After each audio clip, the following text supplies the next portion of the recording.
মহানগৰীৰ বেলতলা মহাবিদ্যালয়ত ছাত্ৰীসকলৰ সুবিধাৰ্থে 7 দিনীয়াকৈ মহাবিদ্যালয়ৰ ৰেঙনি মহিলা কোষৰ সহযোগত অনুষ্ঠিত হৈছে আত্মৰক্ষাৰ প্ৰশিক্ষণ। টাংচুদুৰ 2 দম্পতি প্ৰশিক্ষক দেৱজিৎ গগৈ আৰু বৰ্ণালী গগৈয়ে দিছে প্ৰশিক্ষণ। মহাবিদ্যালয়খনৰ 60 গৰাকী ছাত্ৰীয়ে লৈছে প্ৰশিক্ষণ।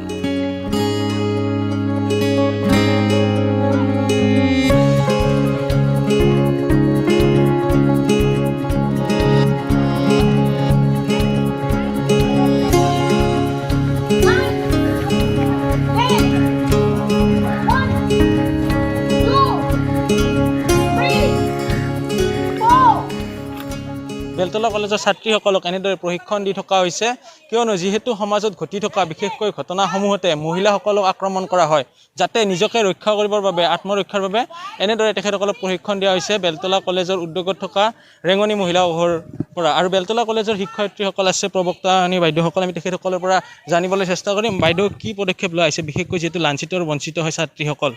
হয়, মানে আমি সকলোৱে দেখিছোঁ ঘৰুৱা হিংসা বা এনেকুৱা নাৰীজনিত অপৰাধ ক্ৰমান্বয়ে আমাৰ সমাজত খুব বেছি বৃদ্ধি হৈ গৈ আছে, আৰু সেই ক্ষেত্ৰত নাৰীসকলে নিজকেই ৰক্ষা কৰিবলৈ উপায় বিচাৰি ল'ব লাগিব। সেইবাবে আমাৰ ছাত্ৰীসকলক এক ধৰণৰ আত্মৰক্ষাৰ প্ৰশিক্ষণ কেন্দ্ৰ এটা প্ৰশিক্ষণ শিবিৰ এটা অনুষ্ঠিত কৰি 7 দিনীয়া প্ৰশিক্ষণ দিবলৈ চেষ্টা কৰা গৈছে। ইয়াতে বহুখিনি ছাত্ৰীয়ে অংশগ্ৰহণ কৰিছে। ইয়াত চেংচু ডো স্পৰ্টছ এছ'চিয়েশ্যন, যিখন স্কুল গেমছ অলিম্পিক এছ'চিয়েশ্যনৰ দ্বাৰা ৰিকগনাইজড, তেওঁলোকৰ বৰ্ণালী গগৈ আৰু দেৱজিৎ গগৈ তেওঁলোকৰ প্ৰশিক্ষক। তেওঁলোক আহি আমাৰ ছাত্ৰীসকলক 7 দিনীয়াকৈ প্ৰশিক্ষণ দিবলৈ চেষ্টা কৰিছে। সমাজত প্ৰত্যেক দিনেই নাৰী নিৰ্যাতন হোৱা, সমাজত ঘটি থকা আক্ৰমণৰ বলি হোৱা ছাত্ৰীসকলক প্ৰত্যাক্ৰমণ কৰিব পৰাকৈ সাজু কৰা হৈছে এই প্ৰশিক্ষণৰ জৰিয়তে। খুব সুন্দৰভাৱে আমি পদক্ষেপ ল'বলৈ আমি চেষ্টা কৰিছোঁ।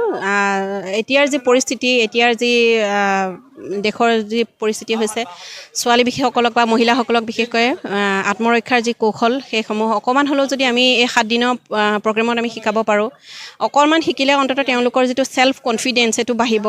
আৰু তাৰ উপৰিও এই ছেল্ফ ডিফেন্সৰ যোগেদি আমি ডিচিপ্লিন আৰু ৰেচপেক্ট কি বস্তু আমি শিকাবলৈ চেষ্টা কৰিছোঁ, যিটো আজিৰ যুগত ল'ৰা ছোৱালীৰ মাজত বহুত অভাৱ দেখা যায়। হয়, যথেষ্ট লাভান্বিত হ'ব। তেখেতৰ পাৰ্চনেলিটি, প্ৰত্যেকগৰাকীৰে পাৰ্চনেলিটি ডেভেলপমেণ্টৰ ক্ষেত্ৰতো যথেষ্ট ডেভেলপমেণ্ট হ'ব। আৰু তাৰ উপৰিও তেওঁলোকৰ যিটো কনফিডেঞ্চ, ছেল্ফ কনফিডেঞ্চ, নিজক বচাই ৰাখিব পৰা যিটো কনফিডেঞ্চ, সেই কনফিডেঞ্চটো বাঢ়িব। আৰু বেলতলা কলেজে লোৱা এই পদক্ষেপ সঁচাকৈয়ে প্ৰশংসনীয়।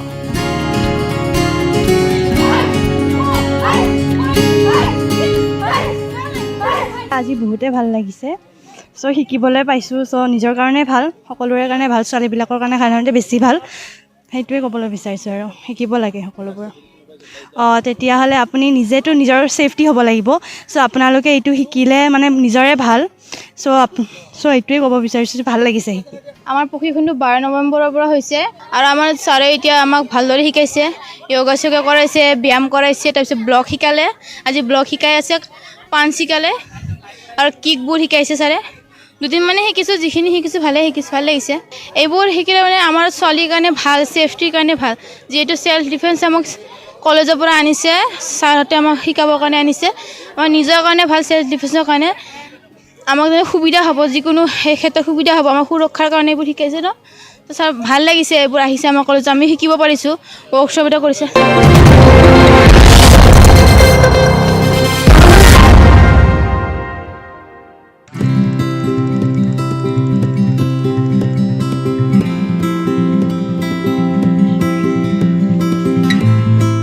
এইবাৰ কৃষকে নিজৰ উৎপাদিত ফচলৰ উচিত মূল্য লাভ কৰাত মুখত হাঁহি বিৰিঙিছে বহু কৃষকৰ।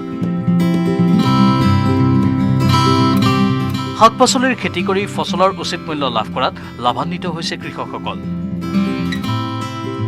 কিয়নো বজাৰত এতিয়াও শাক পাচলিৰ মূল্য আকাশলংঘী। গ্ৰাহক ৰাইজে বৰ্ধিত হাৰত ক্ৰয় কৰিবলগীয়া হৈছে শাক পাচলি। ফলত কৃষকে খেতিৰ পৰাই পাইকাৰী দৰত উচিত মূল্যত বিক্ৰী কৰিছে উৎপাদিত ফচল। এতিয়া বন্ধাকবি খেতি কৰিছোঁ আৰু ফুলকবি, বিলাহী আৰু বিনছ আছে, পটল আছে, অলপ কিহু আছে, এইবিলাক খেতি কৰিছোঁ। কেনেকুৱা দাম পাইছে এইবাৰ? কিহুটো 45 পাইছোঁ কেজি পাইকাৰী দৰত ঘৰৰ পৰা লৈ গৈছে বেপাৰীবিলাকে। আৰু পটল? পটলটো 30 টকা 25 টকা এনেকৈ বেচিছোঁ ঘৰৰ পৰাই, বেপাৰী লৈ গৈছে পাইকাৰী দৰত। উচিত মূল্য পাইছে নে? উচিত মূল্য পাইছোঁ এইটো বছৰত, কিন্তু এইটো বছৰত আৰু দাম থাকিবই কিজানি, আমি চব্জিৰ দামটো পাম। দাম এতিয়াও আছে? এতিয়াও আছে, আমি আশা কৰিছোঁ, কিন্তু এইটো বছৰত দামটো পাব লাগে। কিন্তু মানে আপোনালোকে যি কষ্ট কৰিছে কষ্টৰ উচিত মূল্য পাইছে? কষ্টৰ উচিত মূল্যটো পাইছোঁ আৰু পাম আশা কৰিছোঁ। বন্ধাকবি হোৱা নাই, আৰু 15 দিন পিছত হৈ যাব। ফুলকবি হ'ব 20 দিন পিছত, বিনছ হৈ যাব 20 দিন পিছত, বিলাহী হ'ব। কিন্তু আশা কৰিছে এইবাৰ লাভ হ'ব আপোনালোকৰ? লাভ হ'ব, এইবাৰ লাভ হ'ব আমাৰ এইটো বছৰত, যিহেতু গ্ৰাহকে অধিক দামত ক্ৰয় কৰিছে। বেপাৰী ঘৰৰ পৰাই আহি লৈ যা। শোণিতপুৰৰ মিছামাৰীৰ এৰাবাৰী অঞ্চলৰ কৃষকসকলে এইবাৰ বিভিন্ন ধৰণে পাচলি খেতি কৰি ফচলৰ উচিত মূল্য লাভ কৰাত অঞ্চলটোৰ কৃষকসকলৰ মুখত হাঁহি বিৰিঙি উঠিছে।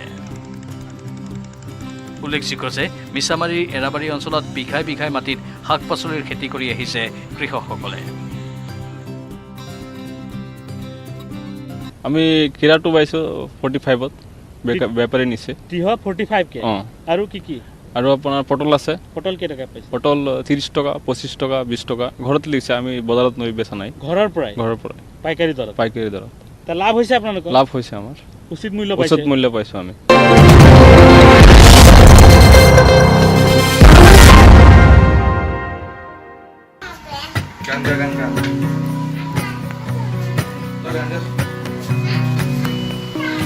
জীৱন যুঁজত হাৰ নমনা ৰঙিয়াৰ এজন অসুস্থ যুৱক। 5 বছৰে বিচনাখনেই সংগী হৈ পৰাৰ পিছতো স্বাৱলম্বিতাৰ নিদৰ্শন দাঙি ধৰিছে তেওঁ।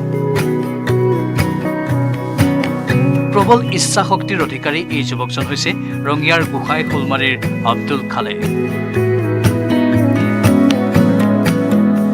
শৰীৰৰ নিম্নাংশ অচল হোৱাৰ পিছতো খালেকে শুই আৰু বহি বহিয়েই প্লাষ্টিকৰ ৰছী আৰু বাঁহেৰে নিৰ্মাণ কৰিছে বিভিন্ন সাজ সজ্জাৰ সামগ্ৰী। আকৰ্ষণীয় এই সামগ্ৰী বিক্ৰী কৰি কিছু উপাৰ্জন কৰিবলৈও তেওঁ সক্ষম হৈছে।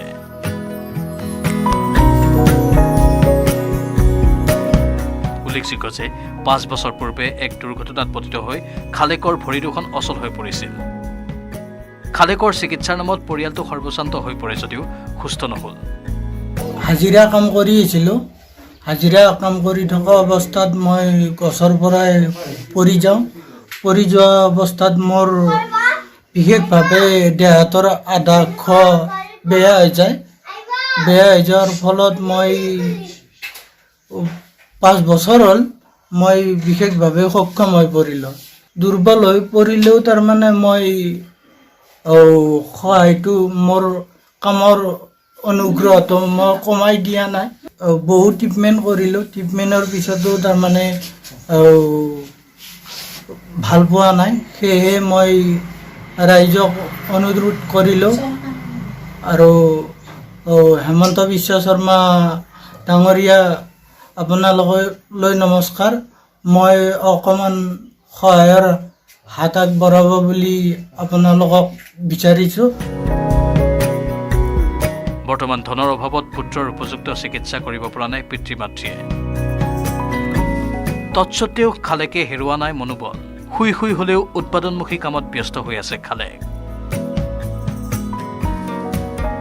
কিন্তু উন্নত চিকিৎসাৰ বাবে প্ৰয়োজনীয় ধন নথকাত চৰকাৰৰ লগতে সহৃদয়বান লোকৰ সহায় বিচাৰিছে পৰিয়ালটোৱে। চৰকাৰৰ ফালৰ পৰা মই কোনো আঁচনিৰ যোগ্য হ'ব পৰা নাই। এতিয়ালৈকে কোনো আঁচনি পোৱা নাই। সেয়ে মোক চৰকাৰে কিছু আঁচনিবিলাকৰ সহায় কৰে যেন, আৰু মোক এইয়া বহাৰ কাৰণে হুইল চেয়াৰৰ ব্যৱস্থা কৰি দিয়ে যেন, আৰু সমূহ ৰাইজলৈ অনুৰোধ থাকিল মোক অকণমান সহায় কৰে যেন। এইগৰাকী যুৱকক যদি কোনোৱে সহায় কৰিব বিচাৰে তেনেহ'লে পৰিয়ালটোৰ সৈতে যোগাযোগ কৰিব পাৰে, অথবা 3898201080862110 ইউনিয়ন বেংকৰ ৰঙিয়া শাখাৰ এই একাউণ্টতো বৰঙণি আগবঢ়াব পাৰে। মই ব্যৱহাৰ কৰোঁ আটাইতকৈ সবল আৰু সতেজ cement Surya cement. Surya cement, অটুট ঘৰ, অটুট অসম।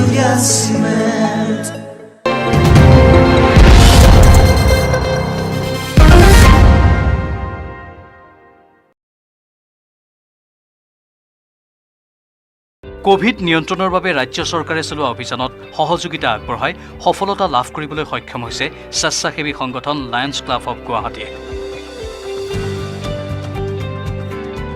ইতিমধ্যে লায়ন্স ক্লাব অৱ গুৱাহাটীয়ে গুৱাহাটীৰ ভিন্ন প্ৰান্তত টীকাকৰণ কাৰ্যসূচী ৰূপায়ণৰ জৰিয়তে এতিয়ালৈকে মুঠ ৩৭,০০০ লোকক প্ৰথম আৰু দ্বিতীয় পালি কোভিড প্ৰতিষেধক দিবলৈ সক্ষম হৈছে।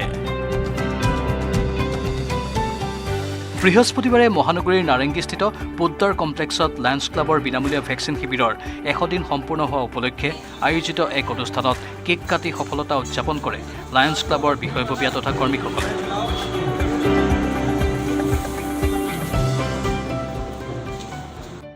আমাৰ লায়ন্স ক্লাব অফ গুৱাহাটী আমি 12 জুলাই আমি আৰম্ভ কৰিছিলোঁ এই ভেকচিনেশ্যন চেণ্টাৰ নাৰেংগীত। বহুত মানে আমাৰ এইটো গোটেই আমাৰ এলেকাৰ পৰা বহুত মানুহখিনি ভয় পাইছে, বহুত মানুহ আমাৰ আহি আছে। আমি মানুহ ঘৰে ঘৰে গৈ পেলাই আমি মানে মানুহ ভেকচিন দিছোঁ। আৰু আমি এনেকুৱা অস্থায়ী ৰূপে আমি কেইখনমান জেগা যেনে পানীখেতি, ৰামসিং চাপৰি, গুৱাহাটী ক্লাব, ৰিয়াবাৰী, তাতো আমি মানুহবিলাক আমি কেম্প পাতি পেলাই আমি দিছোঁ ভেকচিনেশ্যন ড্ৰাইভ। আজি আমাৰ 100 দিন হৈ গ'ল। কাৰণ আমি আজি আমাৰ এই প্ৰগ্ৰামটো আমি আজি ইয়াতে আমি সমাপ্ত কৰিছোঁ। কিন্তু অহাকালিৰ পৰা আমি বেলেগ NGO নামত আমি আৰম্ভ কৰিম। আমাৰ 37,000 মানুহৰ আমি ভেকচিন দিলোঁ। ইয়াত আমাৰ Covaxin, Covishield, first dose, second dose আমি দিছোঁ। ইয়াত আমি আমাৰ গোটেই আমাৰ অফিচৰ কৰ্মচাৰীবিলাক আমাক বহুতখিনি আমাক সহায় কৰিছে। আৰু ইয়াত মানে 2জনী নাৰ্ছ আমাক কণ্টিনিউছলি তেওঁলোক আহি পেলাই ইয়াত মানে মানুহ সেৱা প্ৰদান কৰিছে।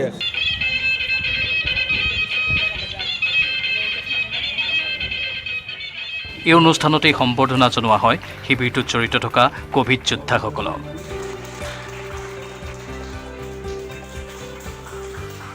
और हम आपको बताना चाहते हैं कि लायंस क्लब का प्रकल्प हम लोगों ने ऑक्सीजन सिलेंडर भी दिए थे, हम लोगों ने यहाँ पे एम्बुलेंस भी चलाई थी।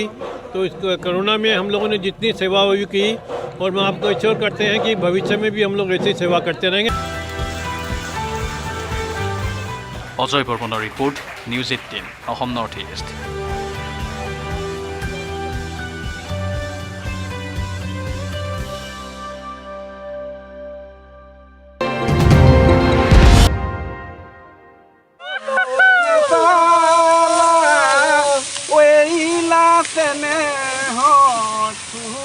মুখত বিহুগীত, হাতত কাঁচি লৈ সোণোৱালী ধাননিত ভাৰতীয় জনতা পাৰ্টি কিষাণ মৰ্চাৰ ৰাজ্যিক সভাপতি দেৱজিৎ বৰা,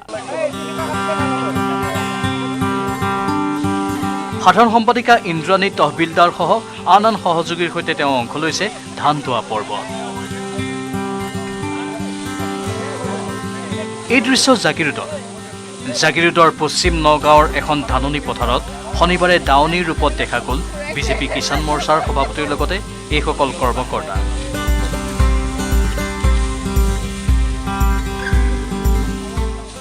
অসম হৈছে কৃষি প্ৰধান ৰাজ্য। অসমীয়া সমাজ কৃষিভিত্তিক সমাজ, অসমীয়া সংস্কৃতি কৃষিভিত্তিক সংস্কৃতি। গতিকে ভাৰতীয় জনতা পাৰ্টীৰ কিষাণ মৰ্চাৰ অসম প্ৰদেশ সমিতিয়ে পশ্চিম নগাঁৱত আমি আনুষ্ঠানিকভাৱে আজি ধান দোৱা পৰ্ব কিষাণ মৰ্চাৰ তৰফৰ পৰা আমি আৰম্ভ কৰিছিলোঁ। জিলা কিষাণ মৰ্চা, জাগিৰোড মণ্ডল ভাৰতীয় জনতা পাৰ্টীৰ সহযোগিতাত কিষাণ মৰ্চাৰ অসম প্ৰদেশ সমিতিৰ উদ্যোগত আজি এই কাৰ্যসূচী আমি গ্ৰহণ কৰিছিলোঁ। এই কাৰ্যসূচী ধান দোৱা পৰ্ব আমি এইবাবে আৰম্ভ কৰিছিলোঁ যে অসমীয়া সমাজত কৃষিক বাদ দি পেলাই আমি একো কথা চিন্তা কৰিব নোৱাৰোঁ। গতিকে অসমৰ যদি উন্নতি আমাৰ হ'ব লগা হয়, অসমৰ যদি আমি উন্নতি বিচাৰোঁ, তেনেহ'লে আমি কৃষি খণ্ডৰ আমি উন্নয়ন কৰিব লাগিব। কাৰণ অসমৰ অৰ্থনীতিটো কৃষিভিত্তিক অৰ্থনীতি। কৃষকৰ সপোন বাস্তৱায়িত হোৱাৰ সময় এয়া। কিয়নো মূৰৰ ঘাম মাটিত পেলাই অশেষ কষ্টৰে কৰা ধাননিডৰা এতিয়া সোণোৱালী হৈ পৰিছে। সেই পথাৰৰ সোণগুটি ভঁৰালত চপোৱাৰ আনন্দ লৈছে প্ৰতিজন কৃষকে।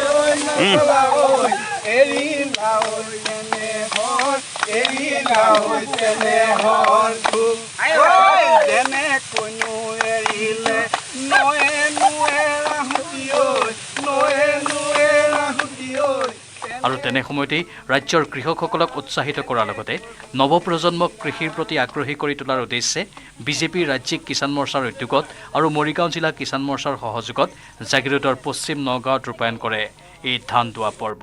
আজি পশ্চিম নগাঁৱত আমি এই ধান দোৱা কাৰ্যসূচী লৈছোঁ কিষাণ মৰ্চাৰ তৰফৰ পৰা। এইটো আমি উদাহৰণস্বৰূপে আমাৰ নৱপ্ৰজন্মৰ আগত ৰাখিব বিচাৰিছোঁ যে আমি দেখিছোঁ যে আমাৰ নৱপ্ৰজন্ম চাকৰিমুখী হৈ পেলাই তেওঁলোক বাহিৰলৈ গুচি যায়, কিন্তু তেওঁলোক যাতে ইয়াত থাকি খেতিমুখী হয় এই উৎসাহটো জনাবলৈ আমি এই পৰ্বটো লৈছোঁ। আমি জানো যে অসমত কৃষি প্ৰধান দেশ আৰু অসমত কৃষিটোৱে 70% মানুহক মানে নিজৰ উপাৰ্জনৰ ব্যৱস্থা কৰি আছে, কিন্তু তথাপিও আমাৰ আজি নৱপ্ৰজন্ম কিয় আঁতৰি গৈছে সেইটো এটা ডাঙৰ প্ৰশ্ন হৈ উঠিছে। তেওঁলোকে বাহিৰত গৈ ধৰি লওক ঘূৰি আহিবলগীয়া হৈছে ক'ভিডৰ সময়ত। সেই পৰিস্থিতিটো যাতে আকৌ নাহে সেইকাৰণে আমি তেওঁলোকক কৈছোঁ যে আহ্বান জনাইছোঁ যে আহক আমি একেলগে মিলি পেলাই খেতিৰ সন্মুখী হওঁ।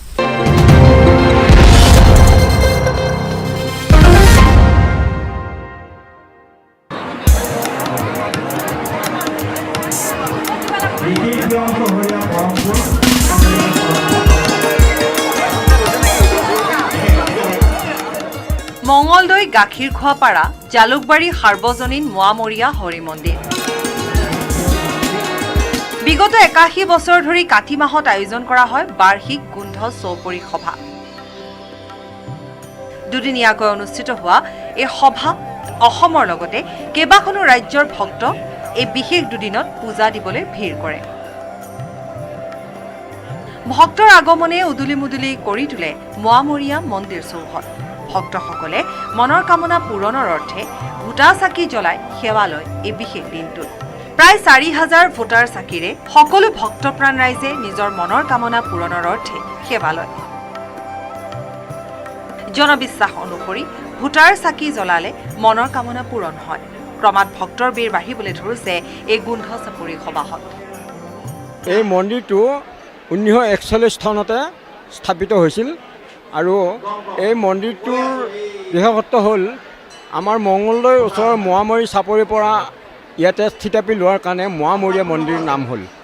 আৰু এই মন্দিৰত আমাৰ প্ৰতি বছৰে কাতি মাহত যিকোনো তাৰিখত এইখন সভা গঞ্চপৰি সভাখন অনুষ্ঠিত হয়। প্ৰায় 20 বছৰ ভক্তৰ সমাগম হোৱা মোৱামৰীয়া মন্দিৰত ভক্তপ্ৰাণ ৰাইজে বিগত 81 বছৰ ধৰি জনবিশ্বাস অনুসৰি 3 অশৰীৰী আত্মাক পূজা দিবলৈ ভিৰ কৰে। জনপ্ৰবাদ অনুসৰি এই জালুকবাৰী মোৱামৰীয়াত 3 অশৰীৰী আত্মাই বিভিন্ন সময়ত অশান্তিৰ সৃষ্টি কৰি আহিছিল। গাঁওবাসীয়ে এই অশান্তি সহ্য কৰিব নোৱাৰি গাঁও ত্যাগ কৰি যোৱাৰ সিদ্ধান্তও গ্ৰহণ কৰিছিল। আৰু সেই সময়তে গাঁওবাসীয়ে সিদ্ধান্ত গ্ৰহণ কৰিলে এটি হৰি মন্দিৰ নিৰ্মাণ কৰাৰ। অশৰীৰী আত্মাৰ শান্তিৰ কামনাৰ্থে এই হৰি মন্দিৰটি নিৰ্মাণ কৰা হয়।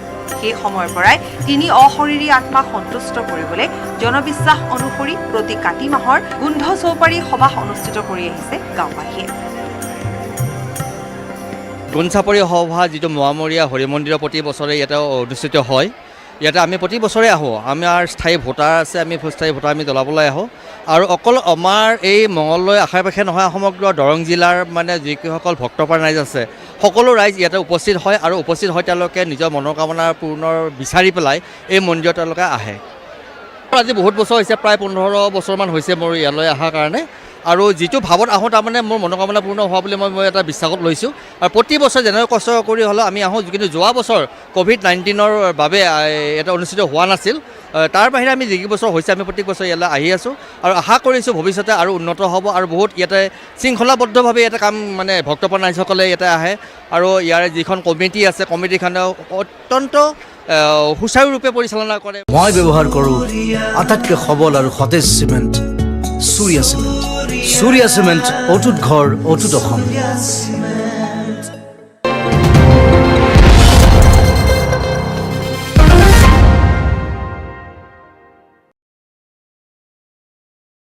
শিঙীয়া কুমাৰ গাঁৱৰ প্ৰবীণ ভাস্কৰ্য শিল্পী বিপুল কুমাৰ বৰাৰ বাসগৃহত পুৱাই ভিৰ কৰিছে পুৰণি গুদাম গড়মূৰৰ একাংশ বৈষ্ণৱ ভকতে।